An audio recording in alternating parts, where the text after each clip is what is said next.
जय हिंद साथियों, स्वागत है एक बार फिर से आप सभी दोस्तों का शिक्षा संकल्प के इस ऑनलाइन यूट्यूब प्लेटफॉर्म पर। कैसे हैं आप सभी साथी? आशा करते हैं कि आप लोग बहुत ही अच्छे होंगे। साथियों, आप सभी को पता है डेली सुबह 11:30 बजे स्पेशल क्लास होती है और आज के इस स्पेशल सेशन में हम लोग कवर करने वाले हैं आर्ट ग्रुप यानी कला वर्ग के लिए टॉप मोस्ट इंपॉर्टेंट क्वेश्चंस को, जो कि बीएड एंट्रेंस एग्जाम के लिए महत्वपूर्ण है। तो आइए शुरुआत करते हैं। दोस्तों, आप लोग पिछले वर्ष का प्रश्न पत्र उठाकर देखिएगा तो यहाँ से जो है सवाल पूछे गए हैं और हर साल यहाँ से सवाल बनते हैं और ऐसे ही इसी आधार पर ही सवाल पेपर में पूछे जा चुके हैं। तो आइए शुरुआत करते हैं बिना किसी देरी के। आप लोग पूरे धैर्य के साथ अंत तक बने रहिएगा, हर एक क्वेश्चन का आंसर देते हुए चलिएगा और सारे प्रश्न जो है महत्वपूर्ण हैं। पहला सवाल देखें, यहाँ पर दिया है सामान्य संतुलन सिद्धांत जो है किसने प्रतिपादित किया था, बताएं। 4 ऑप्शन दिया है, आप सभी साथी यहाँ पर प्रयास कर सकते हो। राइट आंसर क्या हो जाएगा, बताएं। साथियों, यहाँ पर जो आपका बी ऑप्शन दिया है यही आपका बिल्कुल राइट आंसर हो जाएगा। ध्यान रखिएगा, लियोन वाल्सर के द्वारा जो है सामान्य संतुलन सिद्धांत दिया गया था। ठीक है, तो बी ऑप्शन जो है बिल्कुल राइट आंसर होगा। अगला सवाल देखें, ध्यान से देखिएगा, आंसर करें। भारत के राष्ट्रपति के पद की कौन शपथ दिलाता है, बताएं। सभी साथी प्रयास करें। भारत के गवर्नर जनरल, भारत के मुख्य न्यायाधीश, भारत के प्रधानमंत्री, भारत के उपराष्ट्रपति। सभी साथी आंसर कर सकते हो। भारत के राष्ट्रपति को जो है कौन शपथ दिलाता है, यहाँ पर सभी साथी प्रयास कर सकते हो। राइट आंसर आपका क्या हो जाएगा, बताएं।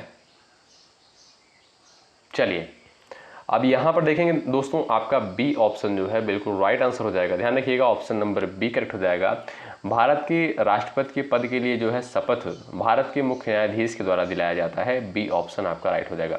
आप लोग बताइएगा वर्तमान समय में जो है मुख्य न्यायाधीश कौन है भारत के, जरूर कमेंट बॉक्स में बताइएगा। अगला सवाल, निम्नलिखित में से जो है किसने संप्रभुता के अद्वैत सिद्धांत दिए थे? ऑस्टिन, जॉनिन, अरस्तु, मार्क्स। सभी साथी प्रयास करें। साथियों, ऐसे सवाल जो है पेपर में पूछे जाते हैं, यानी जो भी साथी यूपी बीएड एंट्रेंस एग्जाम की तैयारी कर रहे हैं ये खासकर उनके लिए। क्यों? क्योंकि कला वर्ग यानी आर्ट ग्रुप के जो भी साथी हैं वहाँ पर जो है उनसे 50 प्रश्न पूछा जाएगा पेपर में। ठीक है, तो उसके लिए जो है ये क्लास आपको प्रोवाइड करी जा रही है। तो ऐसे ही सवाल पूछे जाते हैं। निम्नलिखित में से किसने जो है संप्रभुता के अद्वैत सिद्धांत दिए थे? आप सभी साथी प्रयास कर सकते हो। ध्यान रखिएगा, ऑप्शन नंबर दोस्तों आपका यहाँ पर ए बिल्कुल राइट हो जाएगा। जॉन ऑस्टिन के द्वारा जो है संप्रभुता के अद्वैत सिद्धांत को दिया गया था। ऑप्शन नंबर ए जो है बिल्कुल आपका यहाँ पर राइट आंसर हो जाएगा। ध्यान रखें। अगला सवाल देखें, वर्ष 1917 में महात्मा गांधी द्वारा चंपारण से कौन सा आंदोलन शुरू किया गया था, बताएं। सवाल नंबर 4 है, सभी साथी प्रयास कर सकते हो। सत्याग्रह, असहयोग आंदोलन, भारत छोड़ो आंदोलन, स्वदेशी आंदोलन। वर्ष 1917 में महात्मा गांधी द्वारा चंपारण से कौन सा आंदोलन शुरू किया गया था, बताएं। आंसर देने का प्रयास करें। यहाँ पर आपका करेक्ट आंसर क्या हो जाएगा, बताएं। यहाँ पर दोस्तों आपका राइट आंसर क्या हो जाएगा भाई? सत्याग्रह। ऑप्शन नंबर दोस्तों ए बिल्कुल राइट हो जाएगा। आप सभी दोस्तों जानते होंगे गांधी जी के नेतृत्व में जो है बिहार के चंपारण जिले में 1917 में एक सत्याग्रह हुआ। इसे जो है चंपारण सत्याग्रह के नाम से जाना जाता है। साथियों, गांधी जी के नेतृत्व में जो है भारत में किया गया यह पहला सत्याग्रह था। ठीक है, तो आपका ए ऑप्शन जो है बिल्कुल राइट आंसर हो जाएगा। सवाल नंबर 5 देखें, चीन सागर में आने वाले उष्णकटिबंधीय चक्रवात का क्या नाम है, बताएं। तूफान, बवंडर, टॉर्नाडो, टाइफून। सवाल नंबर 5 का आंसर देने का प्रयास करें आप लोग। यहाँ पर आपका करेक्ट आंसर क्या हो जाएगा, बताएं। चीन सागर में आने वाले उष्णकटिबंधीय चक्रवात का क्या नाम है? तूफान, बवंडर, टॉर्नाडो, टाइफून। सभी साथी यहाँ पर आंसर देने का प्रयास करेंगे। अब जो भी साथी यहाँ पर डी ऑप्शन पर गए हैं वो बिल्कुल राइट हो जाएंगे। टाइफून बोलते हैं। ठीक है, डी ऑप्शन आपका करेक्ट हो जाएगा। चीन सागर में आने वाले उष्णकटिबंधीय चक्रवातों को जो है टाइफून कहा जाता है। ठीक है दोस्तों, यह जो है एक ऐसा नाम है जो पश्चिमी उत्तरी प्रशांत महासागर में उष्णकटिबंधीय चक्रवातों को दिया जाता है। ऑप्शन नंबर आपका डी जो है बिल्कुल राइट होगा। अगला सवाल ध्यान से देखें, सवाल नंबर 6 और आंसर देने का प्रयास करें। बिश्नोई आंदोलन इनमें से किसके विरुद्ध शुरू किया गया था? पेड़ों की कटाई के लिए, स्त्री असमानता के लिए, पशु हत्या के लिए, प्रदूषण के लिए, बताएं। सभी साथी प्रयास करें। सवाल नंबर 6 आपके यहाँ पर जो है स्क्रीन पर दिया गया है, आप लोग प्रयास करिएगा आंसर देने के लिए। बताएं। राइट आंसर दोस्तों क्या हो जाएगा, बिश्नोई आंदोलन जो है इनमें से किसके विरुद्ध शुरू किया गया था। आप कहोगे सर यहाँ पर राइट आंसर हो जाएगा पेड़ों की कटाई के लिए। ए ऑप्शन बिल्कुल करेक्ट आंसर हो जाएगा, ध्यान रखें। अगला सवाल देखें, 7वां क्वेश्चन यहाँ पर कहता है निम्न में से जो है समाजशास्त्र में समन्वयात्मक संप्रदाय के समर्थक कौन है। Karl Marx, Emmanuel Durkheim, Max Weber, Vardhan. बताएं। सवाल नंबर 7 है, निम्न में से समाजशास्त्र में समन्वयात्मक संप्रदाय के समर्थक कौन थे। सभी साथी प्रयास करें। सवाल नंबर यहां पर 7 है। चलिए यहां पर आपका राइट आंसर क्या हो जाएगा, चलिए प्रयास करिएगा आप सभी साथी आंसर देने के लिए। बताएं। साथियों यहां पर आपका जो डी ऑप्शन दिया है बिल्कुल राइट हो जाएगा। ध्यान रखिएगा, समाजशास्त्र के जो है समन्वयात्मक संप्रदाय के प्रबल समर्थक कौन कौन माने जाते हैं। सोरोकिन, दुर्खीम, गिन्सबर्ग आदि को जो है माना जाता है। ठीक है, तो आपका डी ऑप्शन जो यहाँ पर दिया है बिल्कुल राइट आंसर हो जाएगा। ठीक है, तीनों का नाम आप लोग याद रखिएगा, सोरोकिन, दुर्खीम और गिन्सबर्ग। इनको जो है समाजशास्त्र का समन्वयात्मक संप्रदाय का समर्थक माना जाता है। अगला सवाल देखें, सामाजिक संविदा सिद्धांत के प्रतिपादक कौन थे। बताएं। सामाजिक संविदा सिद्धांत के प्रतिपादक कौन थे। आप सभी साथी यहां पर प्रयास करो, राइट आंसर क्या हो जाएगा बताएं। चलिए आपका साथियों यहां पर बी ऑप्शन जो दिया है बिल्कुल राइट आंसर हो जाएगा। सामाजिक संविदा का सिद्धांत जो है रूसो के द्वारा दिया गया। ठीक है, आपका बी ऑप्शन जो है यहां पर बिल्कुल राइट आंसर होगा। सवाल नंबर 9, चलिए आंसर करें। आधुनिक दर्शन का जनक किसे माना जाता है। बताइए, आधुनिक दर्शन का जनक किसे माना जाता है। आप सभी साथी प्रयास करो सवाल नंबर 9 का। और जो भी साथी भाई क्लास में जुड़ चुके एक बार सभी लोग सेशन को शेयर कर दें और लाइक की संख्या बढ़ा दें। आपका राइट आंसर दोस्तों यहाँ पर हो जाएगा रेने देकार्त। तो ऑप्शन नंबर 1 करेक्ट हो जाएगा। आधुनिक दर्शन का जनक जो है किसे माना जाता है, रेने देकार्त को। ऑप्शन नंबर आपका ए जो दिया है बिल्कुल राइट आंसर हो जाएगा, ध्यान रखें। अगला सवाल यहाँ पर क्या कहता है, रेने देकार्त किस देश के दार्शनिक थे। बताएं।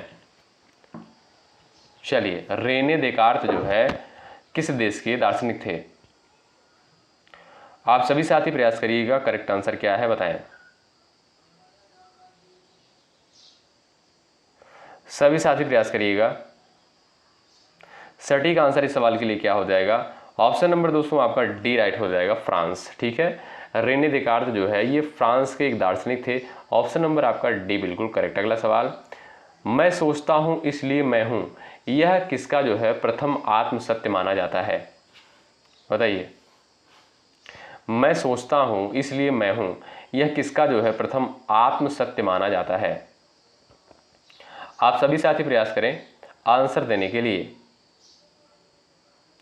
मैं सोचता हूं इसलिए मैं हूं, यह कथन दोस्तों, यह आत्मसत्य जो माना जाता है किसका है, रेने देकार्त का। ऑप्शन नंबर आपका सी जो दिया है बिल्कुल राइट आंसर हो जाएगा। अगला सवाल आपके स्क्रीन पर लग चुका है, सवाल नंबर 12। चलिए आंसर करें। मनोविज्ञान द्वारा जो है व्यक्ति के सामाजिक लक्षणों का पता करने के लिए किस विधि का प्रयोग किया जाता है। बताइए, मनोविज्ञान द्वारा व्यक्ति के सामाजिक लक्षणों का पता करने के लिए किस विधि का प्रयोग किया जाता है। प्रेक्षण, प्रयोगात्मक, नैदानिक, क्षेत्र अध्ययन। चलिए यहां पर आपका राइट आंसर क्या हो जाएगा, सभी साथी प्रयास करें, सबका आंसर आना चाहिए। मनोविज्ञान द्वारा जो है व्यक्ति के सामाजिक लक्षणों का पता करने के लिए साथियों ध्यान रखिएगा नैदानिक विधि का प्रयोग किया जाता है। ऑप्शन नंबर आपका यहाँ पर सी जो दिया है बिल्कुल करेक्ट आंसर हो जाएगा। ठीक है, इस विधि का उपयोग दोस्तों नैदानिक मनोवैज्ञानिकों द्वारा व्यक्तियों के रोगात्मक लक्षणों की पहचान करने तथा उसके कारणों को पता लगाने में काफ़ी किया जाता है, इसलिए इसे जो है नैदानिक विधि भी कहा जाता है। ऑप्शन नंबर आपका जो सी दिया है बिल्कुल राइट आंसर हो जाएगा, ध्यान रखें। अगला सवाल देखें। क्रेस्मर द्वारा दिए गए व्यक्तित्व के वर्गीकरण में छोटे मोटे चौड़े गोल व्यक्ति किस श्रेणी में आते हैं। बताइए, क्रेस्मर द्वारा दिए गए व्यक्तित्व के वर्गीकरण में छोटे मोटे चौड़े गोल व्यक्ति किस श्रेणी में आते हैं। सवाल नंबर 13 का आंसर करें सब लोग। यहाँ पर आपका राइट आंसर क्या हो जाएगा, ऑप्शन नंबर आपका दोस्तों यहाँ पर करेक्ट हो जाएगा, pick beans, option number C बिल्कुल राइट हो जाएगा। अच्छा, आपको ये क्वेश्चन कुछ अजीबोगरीब लग रहे होंगे, क्यों? क्योंकि भाई आपने देखिए बीए में आपने क्लास तो किया नहीं है, तो ये जो सारी चीज़ें पूछी जाती है पेपर से, जैसे इतिहास हो गया, भूगोल हो गया, मनोविज्ञान हो गया, इन्हीं सारी चीज़ों से जो है सवाल बनते हैं पेपर में। तो भाई देखिएगा, बीए में आजकल ज़्यादातर लोग रेगुलर क्लास करते नहीं हैं, वो प्राइवेट कहीं से एडमिशन ले लेते हैं, उसके बाद अपना घर बैठते हैं या कहीं तैयारी करते हैं, ठीक है। तो भाई इसलिए समस्या उत्पन्न होती है। इसलिए हम आपसे बार बार बोलते हैं कि आप लोग जो है रीजनिंग को अच्छे से पढ़िए, हिंदी को अच्छे से पढ़िए, और आपका जो फर्स्ट पेपर में जीके जीएस पूछा जाता है, हमारा शुरू से यही उद्देश्य रहा है कि आप लोग इन सारे विषयों पर जो है आप लोग फोकस करिए, ठीक। और इसमें अगर आपको कुछ क्वेश्चन आता है तो अटेम्प्ट करके चले आइए, और गलतियां नहीं करनी है आपको। अगर गलती करोगे आप लोग तो निगेटिव मार्किंग है, इतना तगड़ा जानते ही आप लोग, यूपी बीएड में 1/3 है, 1/3 है, तो काफ़ी नुकसान आपका हो जाएगा, ठीक है। तो जो भी चीज़ें आपको आ रही हैं सिर्फ वही अटेम्प्ट करके आना है, ध्यान रखिएगा। तो यहाँ पर सवाल नंबर 13 है, क्रेस्मर द्वारा दिए गए व्यक्तित्व के वर्गीकरण में छोटे मोटे चौड़े गोल व्यक्ति किस श्रेणी में आते हैं? तो यहाँ पर आपका राइट आंसर क्या हो जाएगा, pick beans, option number C जो दिया है बिल्कुल राइट होगा। अगला सवाल देखें, निम्नांकित में से जो है संवेदना की परिभाषा क्या है? बताइए, निम्नांकित में से जो है संवेदना की परिभाषा क्या है? आप प्रयास कर सकते हो, यहाँ पर राइट आंसर क्या हो जाएगा बताएं। केवल घ्राण द्वारा जो है अनुभव, केवल स्वाद द्वारा अनुभव, स्पर्श अनुभव, प्रकट वस्तु का अनुभव। बताएं संवेदना की परिभाषा क्या है? यहाँ पर राइट आंसर हो जाएगा आपका प्रकट वस्तु का अनुभव, ऑप्शन नंबर डी बिल्कुल राइट होगा। अगला सवाल, जैन दर्शन में कर्म को किस रूप में देखा जाता है? बताएं। चलिएगा, जैन दर्शन में जो है कर्म को किस रूप में देखा जाता है? सभी लोग प्रयास करें, बताइएगा। सभी साथी यहां पर प्रयास करें, आपका राइट आंसर हो जाएगा दोस्तों बंधन। जैन दर्शन में कर्म को जो है बंधन के रूप में देखा जाता है, आपका ए ऑप्शन जो है बिल्कुल राइट है। अगला सवाल, प्रयोगात्मक मनोविज्ञान सर्वप्रथम जो है कहां आरंभ हुआ था? बताएं। प्रयोगात्मक मनोविज्ञान जो है सर्वप्रथम कहां आरंभ हुआ था? आप सभी साथी यहां पर आंसर दे सकते हो। इस सवाल का राइट आंसर क्या हो जाएगा बताओ। चलिए, सभी साथी प्रयास करें, प्रयोगात्मक मनोविज्ञान सर्वप्रथम कहां आरंभ हुआ था? आप सभी जानते हैं ऑप्शन नंबर ए करेक्ट हो जाएगा, जर्मनी में, ठीक है। ए ऑप्शन दोस्तों आपका बिल्कुल राइट आंसर होगा। अगला सवाल देखते हैं भाई, सवाल नंबर नेक्स्ट क्या कहता है, बुद्ध ने अपना पहला उपदेश कहां पर दिया था? बताएं। इसका आंसर तो सभी को पता होगा। तो साथियों, जो प्रश्न 50 सवाल जो पूछे जाएंगे उसमें ऐसा नहीं कि सारे प्रश्न जो है बहुत ज़्यादा हार्ड लेवल के होंगे, कुछ नॉर्मल भी क्वेश्चन पूछे जाते हैं जो आपको आते रहेंगे, ठीक है। तो उन्हीं का आंसर आपको करना है सिर्फ, बाकी आपको तुक्का नहीं मारना है। मैं आपको बार बार कह रहा हूं कि तुक्का आपको नहीं लगाना है। चलिए, बुद्ध ने अपना पहला उपदेश जो है कहां पर दिया था? आपका करेक्ट आंसर क्या हो जाएगा दोस्तों? सारनाथ में, ऑप्शन नंबर आपका बी बिल्कुल राइट आंसर हो जाएगा। अगला सवाल देखें, यहां पर क्या कहता है, कुंभ मेला और अर्ध कुंभ मेला प्रत्येक कितने वर्ष पर लगता है? यानी 12, 6, 4, 5वें, 8 और 7वें, 6 और 12वें। बताएं, कुंभ मेला और अर्ध कुंभ मेला जो है कितने वर्ष पर लगता है? सभी लोग प्रयास करें, आपका राइट आंसर क्या है इस सवाल के लिए बताएं। चलिए, सभी साथी प्रयास करें। आप सभी को पता होगा दोस्तों, कुंभ मेला जो है 12 वर्ष पर लगता है, और जो अर्ध कुंभ मेला होता है ये 6 वर्षों पर लगता है। ऑप्शन नंबर आपका ए जो है बिल्कुल राइट आंसर होगा। अगला सवाल देखें, असहयोग आंदोलन का वापसी ले लिया गया फरवरी 1922 में, मार्च 1926 में, मई 1929 में, सितंबर 1925 में। बताएं, असहयोग आंदोलन का वापसी ले लिया गया, बताएं। सवाल नंबर 19 का यहाँ पर राइट आंसर क्या हो जाएगा? सभी दोस्त प्रयास करें, आपका करेक्ट आंसर क्या हो जाएगा बताएं। चलिए, सटीक आंसर इस सवाल के लिए क्या हो जाएगा आप लोग बताइएगा। आप कहोगे सर यहां पर आपका ए ऑप्शन बिल्कुल राइट हो जाएगा, फरवरी 1922 में, ठीक है। ए ऑप्शन दोस्तों आपका बिल्कुल करेक्ट हो जाएगा। असहयोग आंदोलन वापस कब ले लिया गया? फरवरी 1922 में। ए ऑप्शन आपका बिल्कुल सटीक आंसर है, ठीक है। अगर आपसे पूछा जाए दोस्तों कि चौरी चौरा की घटना कब घटित हुई थी, तब आप कहोगे सर 5 फरवरी 1922 को। अगला सवाल देखें, सवाल नंबर यहां पर 20 है, किस स्वतंत्रता सेनानी को जो है लोकमान्य मानद उपाधि दी गई थी? बताएं। चलिए, सभी लोग आंसर करें इस सवाल का, किस स्वतंत्रता सेनानी को जो है लोकमान्य की मानद उपाधि दी गई थी? आपका सटीक आंसर इस सवाल के लिए क्या हो जाएगा बताइएगा। चलिए, बाल गंगाधर तिलक को। ऑप्शन नंबर आपका यहाँ पर सी बिल्कुल राइट आंसर हो जाएगा। ठीक है दोस्तों। अच्छा, लाला लाजपत राय को दोस्तों क्या कहा जाता है? पंजाब केसरी कहा जाता है, ये भी आप लोग ध्यान रखिएगा। ठीक है। और दादा भाई नौरोजी को grand old man of India इन्हें बोला जाता है, ध्यान रखिएगा, बड़ा इंपॉर्टेंट है। ठीक है।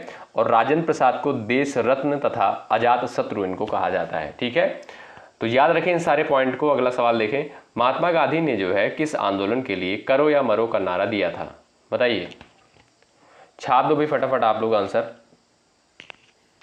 राइट आंसर क्या हो जाएगा बताओ, सब लोग आंसर करो।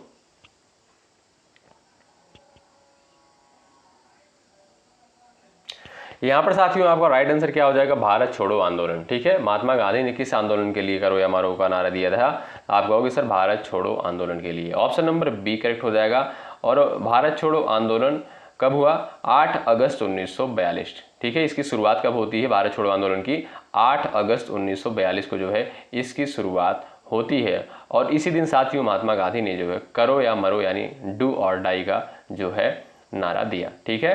तो आपका यहाँ पर राइट आंसर क्या हो जाएगा? B option right. अगला सवाल देखें क्या कहता है। महात्मा गांधी जी भाप से चलने वाले जहाज SS सफारी द्वारा दक्षिण अफ्रीका के कहां पर पहुंचे थे? Johannesburg, Cape Town, Durban, port Elizabeth. बताएं। चलो भाई सब लोग छाप दो, इसका आंसर क्या हो जाएगा? राइट आंसर बताओ। महात्मा गांधी जी भाप से चलने वाले जहाज SS सफारी द्वारा दक्षिण अफ्रीका के जो है कहां पर पहुंचे थे? आप कहोगे सर यहां पर सी ऑप्शन राइट हो जाएगा, डरबन में। ठीक है। सी ऑप्शन वाले साथी बिल्कुल करेक्ट हो जाएंगे। अगला सवाल, रविन्द्रनाथ टैगोर ने जो है किस नरसंहार के विरोध में नाइटहुड की उपाधि लौटा दी थी? बताइए, रविन्द्रनाथ टैगोर ने किस नरसंहार के विरोध में नाइटहुड की उपाधि लौटा दी थी? ये भी बड़ा इंपॉर्टेंट सवाल है एग्जाम के लिए, बताएं। चलिए लास्ट में साथियों आप लोग पूरी ईमानदारी के साथ बताइएगा कि आपने कितने सवालों को बिल्कुल राइट किया, जरूर बताइएगा। चलिए आपका करेक्ट आंसर हो जाएगा जलियांवाला बाग नरसंहार। ऑप्शन नंबर आपका दोस्तों ए बिल्कुल राइट हो जाएगा। ठीक है। रविन्द्रनाथ टैगोर ने जो है नरसंहार के विरोध में नाइटहुड की उपाधि त्याग दी थी। ठीक है, लौटा दी थी। ऑप्शन नंबर आपका करेक्ट हो जाएगा जलियांवाला बाग नरसंहार। ये घटना कब हुई थी? 13 अप्रैल 1919 को। ये भी आप लोग ध्यान रखिएगा। ठीक है, 13 अप्रैल 1919 को। अगला सवाल देखें, गांधी जी ने जून 1904 में डरबन के बाहर बस्ती नामक एक सामुदायिक क्रियाशील मठ की स्थापना की थी। बताएं। चलिए किसकी स्थापना करी थी? सभी लोग प्रयास कर सकते हो इस सवाल का आंसर देने के लिए। चलिए सवाल नंबर 24 का बताएं, राइट आंसर क्या है? प्रयास करें। चलिए भाई आपका सटीक आंसर इस सवाल के लिए क्या हो जाएगा बताओ सभी साथी, सभी लोग प्रयास करें। चलिए भाई सभी साथी प्रयास करें। किस आश्रम की स्थापना करी गई थी या किस मठ की स्थापना करी गई थी? आप लोग आंसर कर सकते हो इस सवाल का। चलिए भाई आप कहोगे सर फिनिक्स। याद रखिएगा ऑप्शन नंबर सी करेक्ट हो जाएगा। गांधी जी ने जून 1904 में डरबन के बाहर जो है फिनिक्स बस्ती नामक एक सामुदायिक क्रियाशील मठ की स्थापना करी थी। Option number C right. अगला सवाल ये रहा आपके सामने, प्रसिद्ध पीर पंजाल रेलवे सुरंग कहां पर स्थित है? बताएं। प्रसिद्ध पीर पंजाल रेलवे सुरंग कहां पर स्थित है? झारखंड, जम्मू कश्मीर, महाराष्ट्र, त्रिपुरा। सब लोग आंसर छापो भाई इस सवाल का, बताइए राइट आंसर क्या हो जाएगा? आप कहोगे सर ये तो आपका है कहां पर भाई? जम्मू कश्मीर में। क्यों? ऑप्शन नंबर आपका यहां पर बी जो है बिल्कुल राइट आंसर हो जाएगा, ध्यान रखें। ठीक है, ये जो है पीर पंजाल सुरंग जो है दोस्तों ये कहां पर है? जम्मू कश्मीर में स्थित है और इसे जो है जून 2013 में प्रारंभ किया गया था। Option number B right. अगला सवाल, चलिए प्रयास करें। भारत की सीमाएं कितने देशों से लगती हैं? 4, 5, 7, 9। बताइए राइट आंसर आपका क्या हो जाएगा बताओ। भारत की जो है अंतरराष्ट्रीय सीमाएं कितने देशों से लगती हैं? और सभी का आंसर आना चाहिए इस सवाल के लिए। चलिए आपका राइट आंसर इस सवाल के लिए क्या हो जाएगा बताओ भाई। आप कहोगे सर सही उत्तर हो जाएगा आपका 7 देशों के साथ जो है अंतर्राष्ट्रीय सीमाएं लगती हैं। कौन कौन से देश हैं दोस्तों? बांग्लादेश, चीन, पाकिस्तान, नेपाल, म्यांमार, भूटान और आपका होता है अफगानिस्तान। ठीक है, तो ये आपके 7 देश हैं जिनके साथ जो है सीमा साझा करता है। और श्रीलंका के साथ दोस्तों याद रखिएगा भारत जो है जलीय सीमा साझा करता है। ठीक है, अगला सवाल देखें, यहाँ पर राइट आंसर क्या हो जाएगा बताएं। 27 का आंसर करें। महनसर, डूंगरपुर, चूरू, नारालाई शहर भारत के किस राज्य में स्थित हैं? उत्तर प्रदेश, मध्य प्रदेश, राजस्थान, उत्तराखंड। बताओ, सब लोग आंसर छाप दो। चलो भाई, ये शहर जो है कहाँ पर किस राज्य में स्थित है आप सभी को पता नहीं होगा, और यहाँ पर हमें लगता है लोग तुक्का लगा रहे होंगे। ऑप्शन नंबर सी राइट हो जाएगा दोस्तों। ये राजस्थान का आपका शहर है, महनसर, डूंगरपुर, चूरू और नारालाई। ठीक है, सी ऑप्शन आपका राइट। अगला सवाल, त्रिपुरा अपने उत्तर, दक्षिण और पश्चिम में किससे घिरा हुआ है? म्यांमार, चीन, बांग्लादेश, थाईलैंड। बताओ सही आंसर क्या है इस सवाल के लिए, प्रयास करो। चलिए, आपका राइट आंसर इस सवाल के लिए क्या हो जाएगा बताओ। त्रिपुरा अपने उत्तर, दक्षिण और पश्चिम से जो है किससे घिरा हुआ है? म्यांमार, चीन, बांग्लादेश, थाईलैंड। बताएं सटीक आंसर आपका दोस्तों क्या हो जाएगा? आप कहोगे सर बांग्लादेश। ऑप्शन नंबर आपका सी बिल्कुल राइट आंसर है। अगला सवाल, ढलाई और ऊनाकोटी राज्य यहाँ पर पूछता है कि कौन से राज्य के जिले हैं? ढलाई और ऊनाकोटी जो है किस राज्य का जिला है? बताओ, चलो प्रयास करो, सही आंसर क्या हो जाएगा बताइए। यहाँ पर दोस्तों आपका राइट आंसर क्या हो जाएगा? त्रिपुरा। ठीक है, ये त्रिपुरा राज्य का जिला है। कौन सा? ढलाई और ऊनाकोटी। Option number 3 right. अगला सवाल, पोर्ट ब्लेयर की राजधानी क्या है? बताइए, पोर्ट ब्लेयर की राजधानी क्या है? आप लोग आंसर कर सकते हो इस सवाल का। चलिए, सभी लोग छापते हुए चलो आंसर भाई, और लाइक की संख्या आप लोग बढ़ाते चलो दोस्तों। ठीक है, जो भी साथी चैनल पर नए कृपया करके भाई जुड़ जाएं जरूर। पोर्ट ब्लेयर जो है किसकी राजधानी है? आप कहोगे सर राइट आंसर हो जाएगा आपका अंडमान निकोबार द्वीप समूह की। ऑप्शन नंबर ए बिल्कुल राइट आंसर है, ध्यान रखें, ए ऑप्शन करेक्ट। अगला सवाल, भारतीय संविधान का कौन सा अनुच्छेद जो है अनुसूचित क्षेत्रों और जनजाति क्षेत्रों के प्रशासन से संबंधित है? बताइए सटीक आंसर क्या हो जाएगा? आप लोग आंसर छाप दो सभी साथी। भारतीय संविधान का कौन सा अनुच्छेद अनुसूचित क्षेत्रों और जनजाति क्षेत्रों के प्रशासन से संबंधित है? आपका सटीक आंसर इस सवाल के लिए क्या हो जाएगा बताओ। अनुच्छेद 244। ऑप्शन नंबर आपका दोस्तों 3 बिल्कुल राइट है, ध्यान रखें। अगला सवाल ये रहा आपके सामने, आंसर करो सब लोग। भारतीय संविधान का कौन सा अनुच्छेद यह कहता है कि प्रधानमंत्री की नियुक्ति राष्ट्रपति द्वारा की जाएगी? बताइए, प्रधानमंत्री की नियुक्ति जो है राष्ट्रपति के द्वारा की जाएगी, यह जो है आपका किस आर्टिकल में है? आप लोग ध्यान रखें, आर्टिकल 75(1) में। ठीक है, अनुच्छेद 75(1) में है। ऑप्शन नंबर आपका यहाँ पर जो 3 दिया है दोस्तों बिल्कुल सटीक आंसर। अगला सवाल ये रहा आपके सामने, आंसर करो सब लोग। लोकसभा में सदस्यों द्वारा निजी विधेयक पेश करने की सूचना अवधि क्या होती है? 1 महीना, 3 महीना, 5 महीना, 6 महीना। चलिए बताइए सटीक आंसर क्या हो जाएगा? आप लोग बताओ। लोकसभा में सदस्यों द्वारा निजी विधेयक पेश करने की सूचना अवधि कितनी होती है? 1 महीना होती है, याद रखें। ऑप्शन नंबर आपका ए राइट। अगला सवाल ये रहा आपके सामने, आंसर करो सब लोग।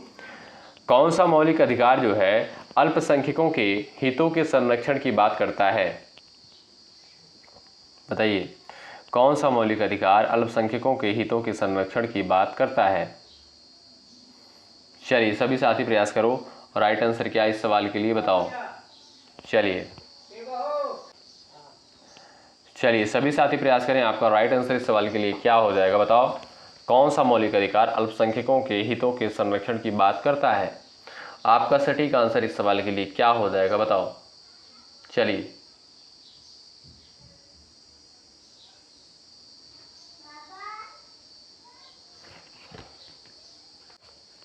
चलो भाई प्रयास करो, आपका राइट आंसर क्या हो जाएगा दोस्तों। यहाँ पर दोस्तों आपका डी ऑप्शन बिल्कुल राइट हो जाएगा, सांस्कृतिक और शैक्षिक अधिकार। अच्छा, अगर आपसे पूछा जाए ये किस आर्टिकल में है, आप कहोगे सर 29 और 30 में। ठीक है, 29 और 30 में। ऑप्शन नंबर डी आपका राइट। अगला सवाल ये रहा, कायाकल्प और शहरी परिवर्तन के लिए अटल मिशन किस मंत्रालय के अधीन है? बताइए, कायाकल्प और शहरी परिवर्तन के लिए अटल मिशन किस मंत्रालय के अधीन है? बताइए, सही आंसर आपका क्या हो जाएगा इस सवाल के लिए? आंसर करो सब लोग, बताएं सटीक आंसर क्या हो जाएगा इस सवाल के लिए, प्रयास करें। आवास और शहरी मामले, कायाकल्प और शहरी परिवर्तन के लिए अटल मिशन किस मंत्रालय के अधीन है दोस्तों? आवास और शहरी मामले के अंतर्गत आता है। ठीक है, तो आपका यहाँ पर जो ए ऑप्शन दिया है बिल्कुल राइट आंसर हो जाएगा। अगला सवाल ये रहा आपके सामने, कोयम्बटूर को दक्षिण भारत का मैनचेस्टर क्यों कहा जाता है? बताओ, कोयम्बटूर को जो है दक्षिण भारत का मैनचेस्टर क्यों कहा जाता है? चलिए, यहां पर आपका राइट आंसर दोस्तों क्या हो जाएगा? इसके कपास उद्योग के कारण। ऑप्शन नंबर बी करेक्ट हो जाएगा। कपास उद्योग के कारण जो है कोयम्बटूर को जो है दक्षिण भारत का मैनचेस्टर कहा जाता है। अगला सवाल, भारतीय राष्ट्रीय आंदोलन के पहले या प्रारंभिक चरण को जो है यहाँ पर दिया है भी कहा जाता है, अंतिम, प्रारंभिक और आपका दिया मध्यम, संकटपूर्ण। क्वेश्चन को एक बार आप लोग पढ़ लें, उसके बाद आंसर कर सकते हो। चलिए,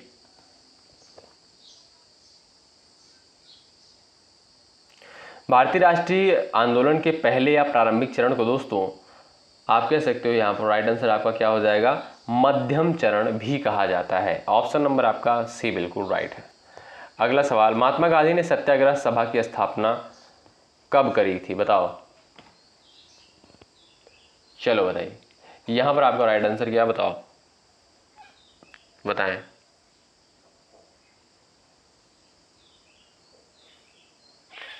आपका सटीक आंसर इस सवाल के लिए दोस्तों क्या हो जाएगा? महात्मा गांधी ने सत्याग्रह सभा की स्थापना जो है फरवरी 1919 में करी थी। ऑप्शन नंबर आपका सी राइट है। सवाल नेक्स्ट, भारत में राजनीतिक सुधारों के लिए आंदोलन शुरू करने वाले भारतीय नेता कौन थे? बताइए, भारत में राजनीतिक सुधारों के लिए आंदोलन शुरू करने वाले भारतीय नेता राजा राम मोहन राय। ऑप्शन नंबर आपका बी जो दिया है बिल्कुल राइट। अगला सवाल, विश्व स्वास्थ्य दिवस कब मनाया जाता है? सभी को पता होगा और सवाल पूछा भी गया है पेपर में। आप कहोगे सर 7 अप्रैल को जो है विश्व स्वास्थ्य दिवस के रूप में मनाते हैं। आपका ए ऑप्शन बिल्कुल राइट है। अगला सवाल देखो भाई, 28 दिसंबर 1885 को भारतीय राष्ट्रीय कांग्रेस की स्थापना गोलकुंडा तेजपाल संस्कृत स्कूल के परिसर में कहाँ पर हुई थी? दिल्ली में, बंबई में, कलकत्ता में, मद्रास में? बताओ। चलिए भाई, राइट आंसर आपका क्या है इस सवाल के लिए? कहां पर जो है भारतीय राष्ट्रीय कांग्रेस की स्थापना हुई थी? सटीक आंसर क्या हो जाएगा दोस्तों आपका? मुंबई में। ऑप्शन नंबर आपका जो बी दिया है बिल्कुल राइट आंसर। अगला सवाल, 1917 का कौन सा सत्याग्रह महात्मा गांधी का पहला सत्याग्रह था और भारतीय स्वतंत्रता आंदोलन में एक बड़ा विरोध था? खेड़ा, भारत छोड़ो, और यहाँ पर दिया नागरिक अवज्ञा, और यहाँ पर दिया आपका चंपारण। सविनय अवज्ञा यहाँ पर होना चाहिए। चलो बताओ, यहाँ पर आपका राइट आंसर क्या होगा सवाल नंबर 42 का? चलिए, 1917 का दोस्तों ध्यान रखिएगा, चंपारण सत्याग्रह जो है महात्मा गांधी का पहला सत्याग्रह था और भारतीय स्वतंत्रता आंदोलन में एक बड़ा विरोध था। तो आपका डी ऑप्शन यहाँ पर खाली स्थान के स्थान पर आएगा। ठीक है। सवाल नेक्स्ट, तुम मुझे खून दो मैं तुम्हें आज़ादी दूंगा, यह नारा जो है किसके द्वारा दिया गया? बताओ। तुम मुझे खून दो मैं तुम्हें आज़ादी दूंगा, बताओ, प्रयास करो सभी साथी आंसर देने के लिए। राइट आंसर क्या हो जाएगा? आप सभी जानते हैं ऑप्शन नंबर बी करेक्ट हो जाएगा। सुभाष चंद्र बोस के द्वारा यह नारा दिया गया।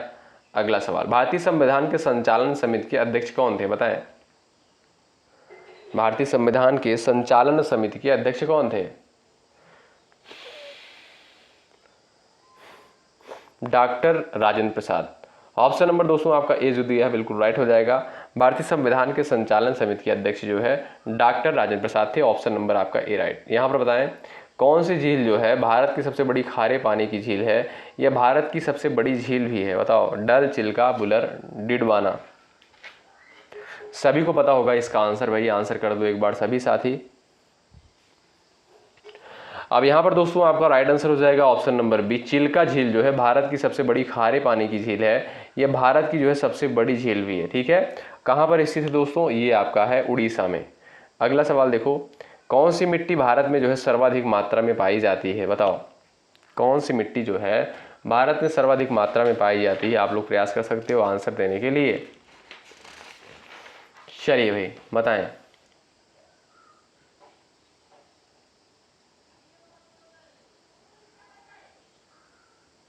चलिए सभी लोग प्रयास करें, राइट आंसर आपका क्या हो जाएगा। आपका दोस्तों राइट आंसर यहां पर हो जाएगा जलोढ़ मिट्टी, यानी जलोढ़ जो दिया है जलोढ़ होता है, क्या भाई, जलोढ़ मिट्टी होता है। सबसे ज़्यादा अगर देखोगे इसका परसेंटेज जो है, सबसे ज़्यादा जो है मिट्टी भारत में पाई जाती है वो है आपका जलोढ़ मिट्टी। लगभग कितना, लगभग 43% जो है ये पाई जाती है। और यहाँ पर दोस्तों अगर बात करें लाल मिट्टी की, तो लाल मिट्टी जो पाई जाती है लगभग जो है 18.5%, यानी 18.5%। और उसके बाद बात करें दोस्तों काली रेगुर मृदा जो होती है, ठीक है, काली मिट्टी या रेगुर मृदा जो होती है, ये आपका कितना पाई जाती है, ध्यान रखिएगा ये बड़ा महत्वपूर्ण है, ये भी सवाल आपसे पूछा जाता है। आप कहोगे सर 15% भाग पर, ठीक है। तो आपका यहाँ पर राइट आंसर क्या हो जाएगा भाई, ऑप्शन नंबर आपका यहाँ पर दोस्तों हो जाएगा सी ऑप्शन, बिल्कुल राइट हो जाएगा, ठीक है। जलोढ़ मिट्टी जो है भारत में सर्वाधिक मात्रा में पाई जाती है 43%, ठीक। अगला सवाल देखें, किस शहर को जो है स्टील सिटी ऑफ इंडिया के नाम से जाना जाता है, बताओ किस सिटी को जो है, किस शहर को जो है स्टील सिटी ऑफ इंडिया के नाम से जानते हैं। चलिए आप कहोगे सर जमशेदपुर को, ऑप्शन नंबर आपका डी जो दिया है बिल्कुल राइट आंसर है। अगला सवाल ये रहा, मात्र 2 सवाल और बचे हैं, इसके बाद ये सेशन आपका समाप्त हो जाएगा। इनमें से कौन सी नदी जो है भारत में पश्चिम दिशा में बहती नदी है, बताओ पश्चिम की ओर कौन सी नदी इसमें से बहती है, आंसर कर सकते हो। सटीक आंसर क्या है इस सवाल के लिए, चलिए आपका राइट आंसर क्या हो जाएगा, बताओ।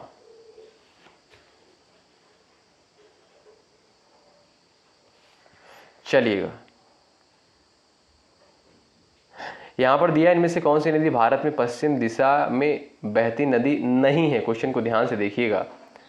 राइट आंसर आपका क्या हो जाएगा, बताओ। यहां पर दोस्तों आपका करेक्ट आंसर हो जाएगा कृष्णा, ऑप्शन नंबर आपका डी बिल्कुल राइट। सवाल नंबर नेक्स्ट, मौलिक अधिकार का उल्लेख जो है किस भाग में, किस अनुच्छेद में किया गया है, बताओ। चलिए आप सभी जानते होंगे साथियों, मौलिक अधिकार का उल्लेख जो है भाग 3 में किया गया है, अनुच्छेद 12 से 35 के तहत। ऑप्शन नंबर आपका ए बिल्कुल राइट। अगला सवाल ये रहा और लास्ट सवाल है, और इसका आंसर आप लोग दे सकते हो, ठीक है।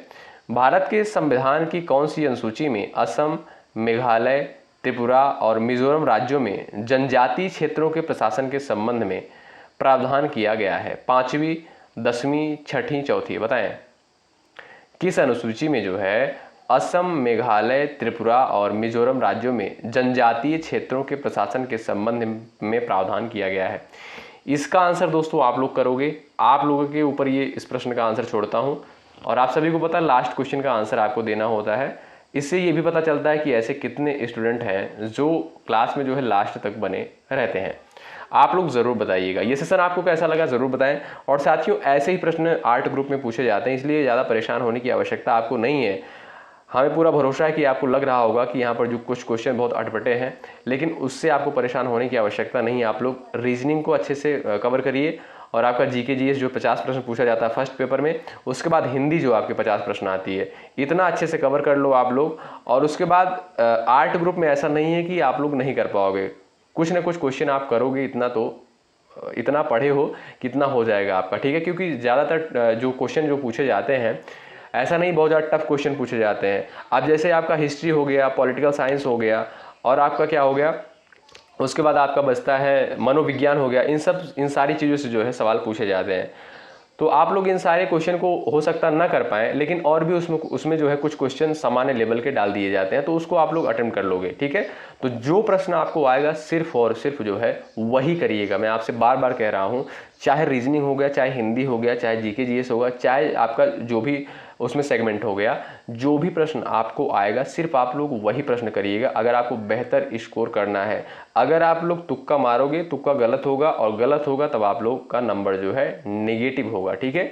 इसलिए आपको बहुत ज़्यादा उसमें तुक्का नहीं मारना है। हाँ, ऐसा देखना है कि अगर मान लीजिए आप लोग 4 ऑप्शंस दिए गए हैं और उसमें से 2 ऑप्शन में आपको कन्फ्यूज़न हो रहा है, तो कुछ क्वेश्चन में आप लोग ट्रिक जो है यानी तुक्का मारने की ट्रिक ट्राई कर सकते हो।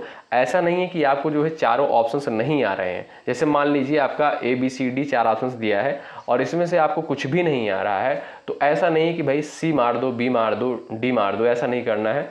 अगर आपको 2 ऑप्शन में सिर्फ कन्फ्यूजन हो रही है तब आप क्या कर सकते हो, इन दोनों में से एक को चुन सकते हो, ठीक है। इतना काम आप लोग कर सकते हो। ये ट्रिक जो करना है ज़्यादा क्वेश्चन में नहीं करना है आपको, ठीक है, क्योंकि भाई आप सभी को पता है यूपी बीएड में जो है तगड़ी निगेटिव मार्किंग होती है। चलिए दोस्तों, मिलते हैं आपसे नेक्स्ट क्लास में। आपका कोई डाउट होता है कमेंट बॉक्स में आप लोग पूछ सकते हो, और नहीं तो आप लोग 9415768259 पर व्हाट्सअप कर सकते हो, ठीक है, जवाब दिया जाएगा आपको। चलिए मिलते हैं आपसे नेक्स्ट क्लास में, तब तक के लिए बाय बाय, टेक केयर। मेहनत के साथ आप लोग तैयारी में लगे रहें। धन्यवाद। जय हिंद, जय भारत।